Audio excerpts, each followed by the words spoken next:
Baik, Assalamualaikum warahmatullahi wabarakatuh. Salam sehat, salam santun untuk kita semua. Pada pertemuan kegiatan pembelajaran hari ini, kita akan membahas materi ajar bahasa Indonesia. Nah, tentunya untuk lebih panjang pada pertemuan kita hari ini, kita simak materinya bersama-sama.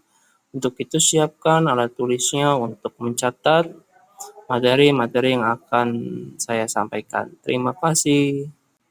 Baik, tujuan pembelajaran pada pertemuan kita hari ini tentunya kita akan membahas mengenai unsur intrinsik.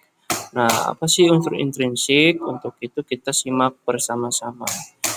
Baik, unsur intrinsik adalah unsur yang terbentuk dari dalam cerita itu sendiri. Unsur intrinsik juga bisa disebut sebagai pembangun dari dalam cerita. Nah, baik, di sini kita akan membahas mengenai macam-macam unsur intrinsik. Nah, unsur intrinsik meliputi tema, alur, kemudian latar dan sebagainya. Kita akan membahas satu persatu dulu mengenai tema. Nah, tema adalah ide atau gagasan yang melatar belakangi sebuah cerita. Untuk dapat mengetahui tema, kita harus mengetahui sesuai isi cerita dan rangkaian peristiwa atau alur dalam cerita tersebut. Berikutnya ada alur. Alur atau plot merupakan urutan kejadian atau peristiwa yang membentuk sebuah cerita. Alur dibedakan menjadi beberapa bagian. Nah, lanjutan dari alur dan plot ya.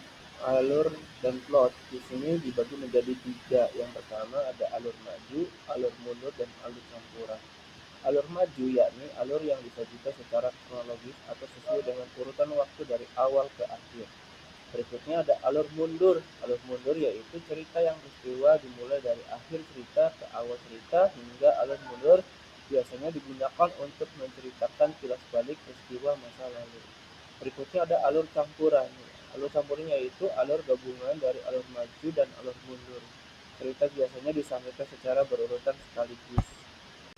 Baik, selanjutnya kita di sini ada latar dan setting ya. Latar setting merupakan penggambaran situasi tempat dan waktu serta suasana terjadinya suatu peristiwa. Latar tempat terbagi menjadi beberapa bagian, beberapa tempat juga, misalnya ada taman, sekolah, hingga rumah, hutan, dan lain sebagainya. Latar tempat di sini juga menggambarkan bagaimana satu cerita itu tersaji ya. Kemudian ada latar waktu. Latar waktu menjelaskan kapan kejadian atau peristiwa dan cerita. Contoh, pagi hari, siang hari, malam hari. Berikutnya ada latar suasana. Latar suasana merupakan situasi yang terjadi ketika tokoh atau pelaku dan cerita melakukan suatu hal seperti perasaan gembira, lelah, sedih, dan marah. Baik, kita lanjutkan ya. Di sini ada tokoh dan penokohan. Kita fokuskan ke tokoh terlebih dahulu ya. Nah, tokoh itu dibagi menjadi dua, ada tokoh utama dan tokoh tambahan. Tokoh utama di sini ialah seseorang yang memiliki peran penting dalam suatu cerita. Ya, tokoh ini merupakan tokoh yang paling banyak diceritakan, baik sebagai pelaku kejadian maupun yang dikenal kejadian. Nah, tokoh juga bisa kita pahami bersama. Ya, misalnya kalian pernah mendengar istilah tokoh antagonis, tokoh protagonis. Atau bahasa yang mudah dipahaminya adalah tokoh baik dan tokoh jahat. Ya, nah, pasti ada dalam tokoh dalam cerita itu seperti itu ada pasti.